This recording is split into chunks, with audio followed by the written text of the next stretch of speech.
শ্রদ্ধেয় সভা সভাপতি মহাশয়, নতুন সিনিয়র জেনারেল ম্যানেজার সাহেব, মনোমুগ্ধ সাহেব, গোপালদা বৌদি, বিপদানন্দ এবং বৌদি, আজকে আমরা এই দিনে যে উপস্থিত হয়েছি এটা আমাদের কর্মক্ষেত্রের নিয়মের হিসাবে যে 60 বছর হয়ে গেলে চলে যেতে হয়। তাই আমি র্যান্ডম ট্রাভেলে এসেছিলাম 2011 সালে।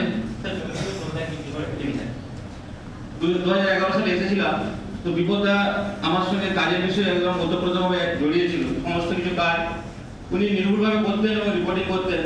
ইভিন প্রতিদিন যদি উনি আসতে পারতেন না, সকালে ফোন করতে উনি ওনার মধ্যে এত মেটিকুলাস, মানে ওনার হাতে স্টোরটা যাতে আমরা একদম নিশ্চিন্তে ছিলাম যে কোনো ভুলভ্রান্তি আমরা নিজের কাজ দারুণভাবে করতেন। উনি যদি কোনোদিন আগেও চলে যেতেন, না বলে কোনোদিন জানি ওনার মধ্যে যে ডিসিপ্লিন যেটা সেটা ওনার কাছ থেকে শেখার আছে। এবং উনি সবসময় হাসি মুখ ছিলেন। আমরা যখন যেতাম যেভাবে বলতাম সেভাবে কাজ করতেন। তো যে বিপদার মাঝখানে যে হার্টের অপারেশন হয়েছিল তারপর থেকে মানসিক অবস্থাটা গুটিয়ে গেছিলেন, কিন্তু পরে পরে এখন রিকভার করেছেন এবং পারফেক্ট টাইমিং ওনার অফিসে আসার এবং যা দারুণভাবে উনি মেনটেন করেছেন। হ্যাটস অফ বিপদা, থ্যাংক ইউ। এরপরে আসি গোপালদার কথায়। গোপালদা আমার দাদাই বটে। আমি অনেক সময় গোপালদার সঙ্গে অনেক কিছু ইস্যু নিয়ে কথাবার্তা হয়েছে। এত শান্ত এবং স্নিগ্ধ, মানে যে জায়গায় উনি থাকেন জেনারেলি সেখানে অনেকে অনেক রকম ধরনের স্ল্যাং ওয়ার্ড ইউজ করেন, কিন্তু গোপালদাকে আমি আজ পর্যন্ত মনে শুনিনি যে একটা কোনো খারাপ কথা ইউজ করেছেন।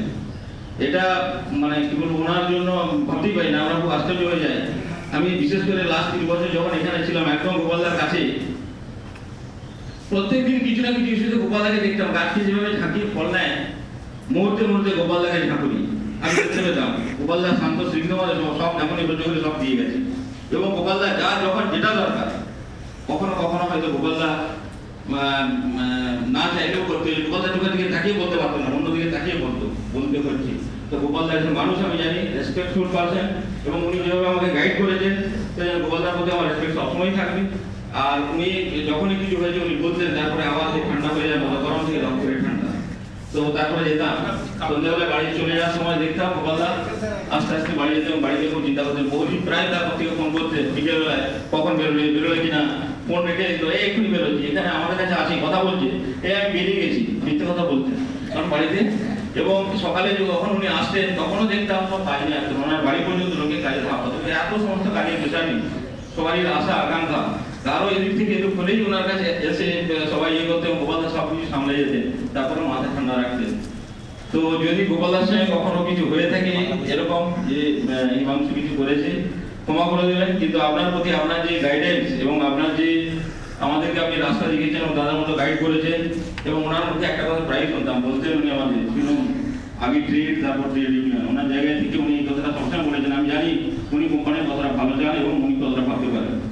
গোপালদা ভালো থাকুন, আপনার শরীরের একটু চিন্তা ভাবনা করবেন। আপনার শরীর শুনেছি খারাপ হয়েছে, আপনার ছেলে এস্টাবলিশ হোক। গোপালদার মেয়ে নিয়ে খুব চিন্তা করতো, মাঝে মাঝে সিনেমা ছাড়া ছাড়া পেমেন্ট পাঠাতে হতো। তো আসতো গোপালদার সঙ্গে মোটামুটি এই নিয়েও যোগাযোগ ছিল।